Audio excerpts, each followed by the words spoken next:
மாதத்துக்கு உண்டான சிறப்புகளை பற்றி பார்ப்போம். வீடியோக்குள்ளே போகலாம். மாசி மாதம் அப்படிங்கிறது சூரியனுடைய சஞ்சாரத்தின் அடிப்படையில் 11வது மாதமாக நம்மளுடைய முன்னோர்கள் அதை எடுத்து வச்சுருக்காங்க. மாசி அப்படிங்கிற மாதம் 11வது மாதம் அப்படின்னு எடுத்து வச்சுருக்காங்க. இது ஏன் அப்படின்னு கேட்டிங்கன்னா, இந்த மாதம் ஒரு புனித நீராடுறதுக்கும், முன்னோர்களுக்கு திதி தர்ப்பணங்களை கொடுக்கறதுக்கும், மந்திர உபதேசங்களை பெறுறதுக்கும், அதே மாதிரி பார்த்துக்கிட்டிங்கன்னா புதிய கலைகளை கற்றுக்கொள்வதற்கும் இந்த மாதம் ரொம்ப ஏற்புடைய ஒரு மாதமாக சாஸ்திரத்தில் சொல்லப்பட்டிருக்கு. குறிப்பாக பெண்கள் இந்த மாதத்தில் விரதம் இருந்து பூஜைகளை ஏற்படுத்திக்கிட்டாங்க அப்படின்னா அது அவங்களுக்கு தாலி பாக்கியத்தை மாங்கல்யம்னு சொல்கிறோம் இல்லைங்களா, அந்த மாங்கல்ய பாக்கியத்தை அதிகப்படுத்தி கொடுக்குது. தாலி பாக்கியம் தான் ஒரு பெண்ணுக்கு ரொம்ப அவசியமான ஒரு விஷயம். அப்போ அந்த மாங்கல்யம்ன்ற விஷயம் இந்த மாசி மாதத்தில் சிறப்பான ஒரு இடம் பெறுது. மாசி மாதத்தில் தான் மாசி சிவன் ராத்திரி அப்படின்ற ஒரு விஷயம் வருது. மாசி மாதத்தில் இறை வழிபாடு இல்லாத நாட்களே கிடையாது. எல்லா 30 நாளுமே இறை வழிபாட்டுக்கு உகந்த நாட்கள் தான். அதில் இந்த ஹோலி பண்டிகை கொண்டாடுறதா இருக்கட்டும், சிவராத்திரியாக இருக்கட்டும், இந்த மாதிரி மாசி அமாவாசைக்கும் மாசி பௌர்ணமிக்கும் விசேஷங்கள் அதிகம். இதில் திருமால் மகாவிஷ்ணுவா அவதாரம் எடுத்த ஒரு மாதம் திருமால் மகாவிஷ்ணுவா அவதாரம் எடுத்த மாதம் மாசி மாதம்தான். இந்த மாசி அமாவாசைக்கும் மாசி பௌர்ணமிக்கும் விசேஷங்கள் அதிகம்.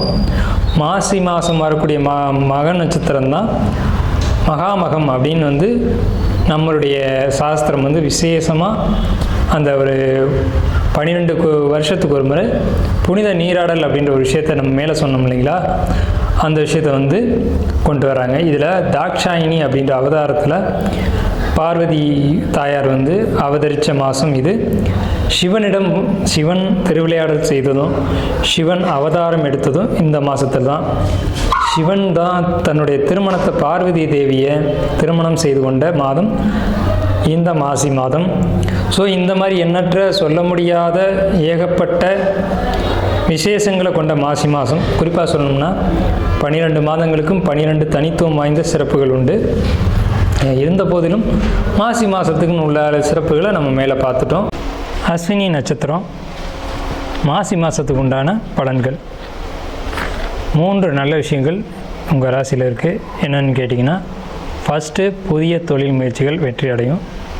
2வது சக ஊழியருடன், அதாவது வேலைக்கு போகக்கூடியவங்க சக ஊழியரிடம் ஒரு இணக்கமான சூழ்நிலையில் ஈடுபட்டு அதன் மூலமாக அவங்களுக்கு பணிச்சுமைகள் குறைஞ்சி நல்ல ஒரு ஜாப்பில் ஒரு சாட்டிஸ்ஃபேக்ஷன் அப்படிங்கிறது இருக்கும். 3வது கலைத்துறையில் இருக்கக்கூடியவங்க, தற்காப்பு கலையில் இருக்கக்கூடியவங்க, இவங்களுக்கு சிறந்த பாராட்டுகளும் வெற்றிகளும் கிடைக்கும்.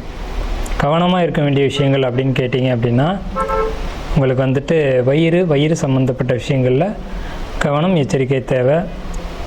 வயிறு உபாதைகள் ஏற்படலாம். அதனால் நீங்கள் உணவுகளை கரெக்டாக எடுத்துக்கணும், சரியான நேரத்துக்கு சாப்பிடணும், சரியான உணவுகளை மட்டுமே சாப்பிடணும். டயட் கண்ட்ரோல் ரொம்ப அவசியம். மருத்துவம் சம்மந்தப்பட்ட செலவுகள் இந்த மாசி மாதத்தில் நிச்சயமான முறையில் உங்களுக்கு இருக்குது. ஸோ அதனால் மருத்துவத்தில், அதாவது உங்கள் உடல் ரீதியில் என்னென்ன விஷயங்கள் உங்களுக்கு ஒத்து வருமோ அதை மட்டும் நீங்கள் ஃபாலோ பண்ணுங்கள். செரிக்காத உணவுகளை சாப்பிடாதீங்க. குறிப்பான விஷயம், உடல் ஆரோக்கியத்தில் கவனம் தேவை. அப்பாவுடைய தந்தை வழி சொத்துக்கள் கிடைக்கும். தந்தை வழியில் சில அனுகூலமற்ற சூழ்நிலைகளும் இருக்கும். சொத்தும் கிடைக்கும், அனுகூலமற்ற சூழ்நிலைகளும் இருக்கும். இதில் உங்களுக்கு ப்ராப்பர்ட்டி சம்மந்தமான இஷ்யூஸ் இந்த மாசி மாதத்தில் நிச்சயமாக உண்டு. ஸோ சொத்து விவகாரங்கள் இதெல்லாம் இருக்குது உங்களுக்கு. இருந்தாலும் பழைய பிரச்சனைகள், இதுக்கு முன்னாடி சொத்து சம்மந்தமான தகராறுகள், சிக்கல்கள் இருந்தெல்லாம் நிவர்த்திக்கு வருகின்றது.